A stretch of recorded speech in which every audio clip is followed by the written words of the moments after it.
Bonjour, cher bien-aimé. Ça fait plaisir d'être avec vous en ce moment. J'ai envie de vous parler du baptême. Vous avez certainement déjà entendu parler du baptême et vous êtes possiblement ou vous êtes déjà baptisé. Mais parlons un peu du baptême. Quelles sont les conditions pour être baptisé et pourquoi se fait-on baptiser ou pourquoi faut-il se faire baptiser et comment? Bon, je ne sais pas si on aura le temps de parler de répondre à toutes ces questions, mais la première chose qu'il faut savoir, c'est que avant Jésus-Christ, il y a eu le baptême de Jean-Baptiste, qui lui-même a baptisé Jésus-Christ, Jésus-Christ qui n'avait pas de péché, mais il a été baptisé par Jean-Baptiste pour donner de la valeur à l'action ou à l'acte qu'il allait plus tard recommander lui-même. Nous avons un bon nombre de passages dans la Bible qui parlent du baptême. Et l'un des plus intéressants et les plus parlants, c'est quand Jésus-Christ est parti au ciel, euh, les gens étaient étonnés de voir que, bon, qu'est-ce qui se passe au fond? Alors Pierre a pris la parole, il s'est mis à haranguer la foule et à dire pourquoi ce Jésus était venu sur la terre et pourquoi il a dit, il a accusé le peuple euh, juif de l'avoir tué et il a accusé le peuple d'avoir péché et ils ont compris qu'ils avaient vraiment péché et beaucoup se sont sentis coupables. Ils ont demandé à Pierre qu'est-ce qu'il fallait faire pour que euh, il ne soit pas puni. Voilà ce qu'ils ont demandé à Pierre. La parole de Dieu nous dit dans Actes des Apôtres, euh, chapitre 2, verset 37. Après avoir entendu ce discours, ils eurent le cœur vivement touché et ils dirent à Pierre et aux autres apôtres, hommes frères, que ferons-nous? Pierre leur dit, répentez-vous et que chacun de vous soit baptisé au nom de Jésus-Christ pour le pardon de vos péchés et vous recevrez le don du Saint-Esprit.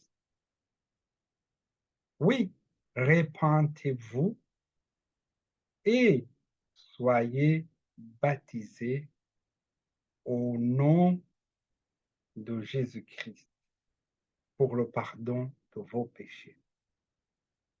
C'est-à-dire, ici, il y a trois éléments qui entrent en jeu. La repentance et la reconnaissance de Jésus-Christ et puis le pardon des péchés. Nous allons mieux comprendre certainement euh, ce que signifie le baptême. Ici, nous parlons de façon assez profane, assez rapide pour que les gens comprennent, pour que tu comprennes, pour que ça t'aide, ça te soit utile. Trois éléments, nous avons déjà cités, l'élément de la repentance, l'élément du nom de Jésus-Christ qu'il faut reconnaître, ou de Dieu, et l'élément du pardon des péchés. Bon, Jésus, avant d'aller voir son Père, il a dit à ses disciples ce qu'il fallait faire et puis, nous lisons à partir de chapitre 16, versets 15 et 16. Puis il leur dit, allez par tout le monde et prêchez la bonne nouvelle à toute la création. Bien. Celui qui croira et qui sera baptisé sera sauvé. Mais celui qui ne croira pas, sera condamné. C'est-à-dire que si tu es baptisé, si tu crois et que tu es baptisé, tu n'es pas condamné. Mais si si tu crois que tu n'es pas baptisé, il y a un point d'interrogation. Mais voilà, au verset 16, nous lisons, mais celui qui ne croira pas sera condamné. Croire devient une priorité. Croire devient une priorité. Ayons la foi. Ici donc, nous pouvons parler aisément de la foi en Dieu et de la repentance. Si nous parlons, il y a une histoire dans l'Éthiopien, beaucoup l'ont déjà entendu, il s'agissait d'un eunuque éthiopien qui, euh, qui rentrait de Jérusalem et qui lisait le livre d'Ésaïe.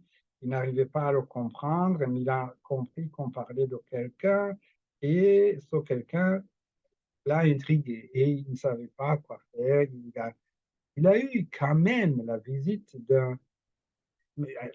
miraculeuse dans sa carrosse de, d'un serviteur de Dieu, d'un apôtre, des disciples de Jésus-Christ, Philippe.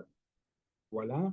Lui, il vient, il lui demande, mais est-ce que tu comprends ce que tu dis? Il dit, mais comment est-ce que je vais le comprendre s'il n'y a personne pour me le dire? Alors, ils ont parlé de lui. Vous pouvez lire le chapitre 8. Mais moi, je vais m'arrêter au verset 36. Le passage de l'Écriture qu'il lisait était celui-ci. Il a été mené comme une brebis à la boucherie et comme un agneau muet devant celui qui le tond. Il n'a point ouvert la bouche. Dans son humiliation, son jugement a été levé et sa postérité qui la dépeindra et sa postérité qui la dépeindra, car sa vie a été retranchée de la terre.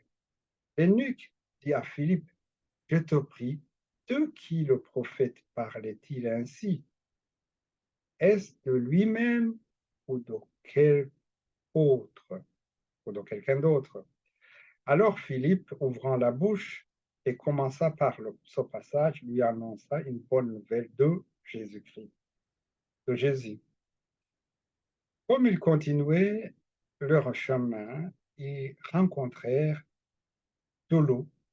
L'eunuque dit, voici de l'eau.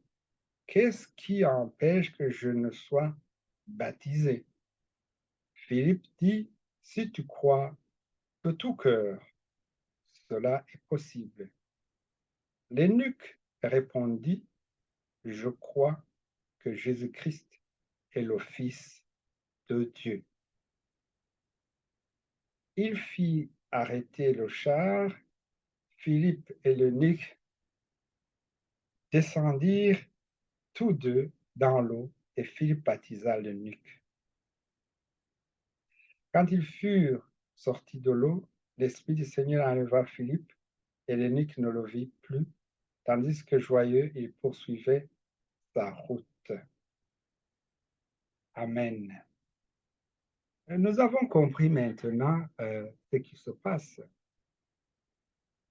Philippe demande si tu crois de tout ton cœur, tu peux être baptisé. Alors lui dit oui, je crois que Jésus-Christ est le Fils de Dieu.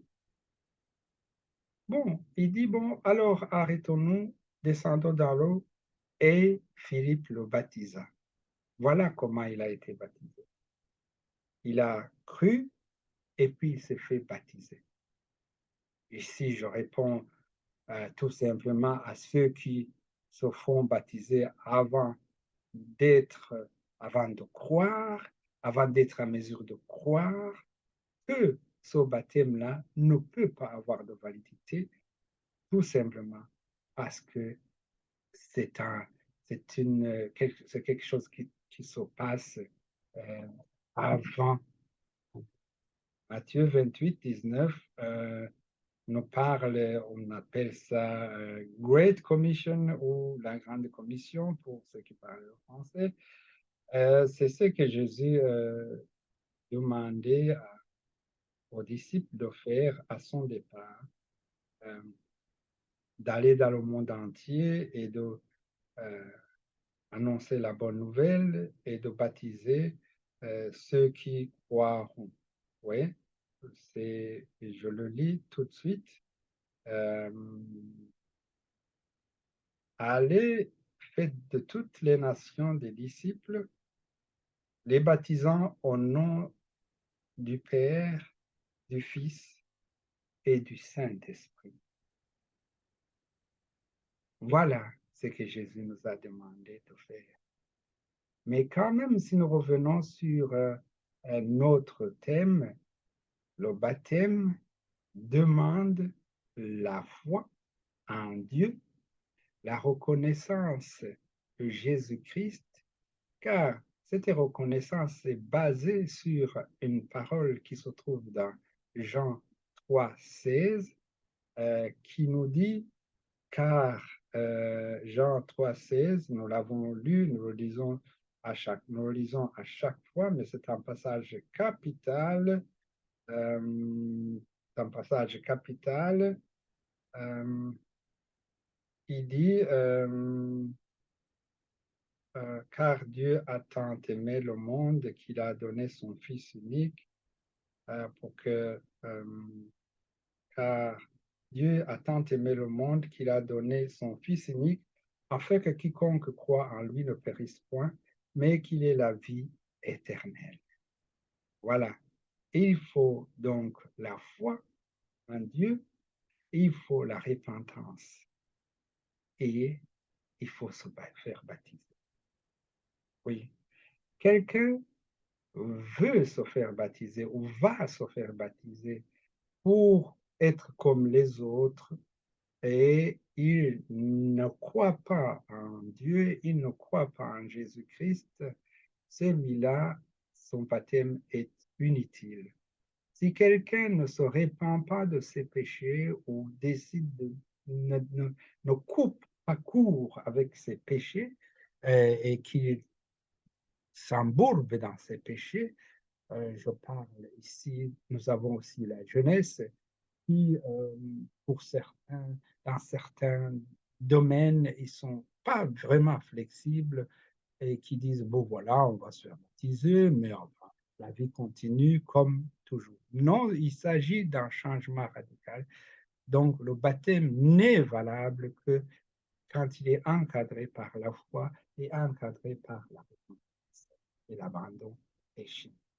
Cela ne dit pas, on ne va pas tromper les gens, que il n'y aura pas possibilité de péché. C'est le mieux que nous souhaiterons, que nous souhaiterions qu'il n'y ait pas de péché. Et c'est le mieux que Dieu souhaiterait qu'il n'y ait pas de péché. Mais Dieu a prévu des balises où la parole de Dieu nous parle euh, d'une voie de sortie. Et ce n'est pas sur cela que je vous demande de compter, mais je vous encourage, si vous êtes maintenant baptisé et que vous vous rendez compte que vous vivez dans le péché, s'il y a quelqu'un qui vient qui vous dit, si nous disons que nous n'avons pas péché, nous nous séduisons nous-mêmes et la vérité n'est point en nous. Si nous confessons nos péchés, il est fidèle et juste pour nous les pardonner et pour nous purifier de toute iniquité. Voilà. Si nous disons que nous n'avons pas péché, nous le faisons menteur et sa parole n'est pas en nous. Mais voilà, maintenant nous avons tout.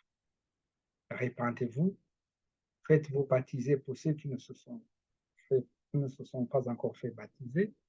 Et nous avons compris que ceux qui se sont fait baptiser, je dirais, qui figurent dans la Bible, ce sont des gens euh, euh, ce sont des gens qui ont répondu à ces conditions-là.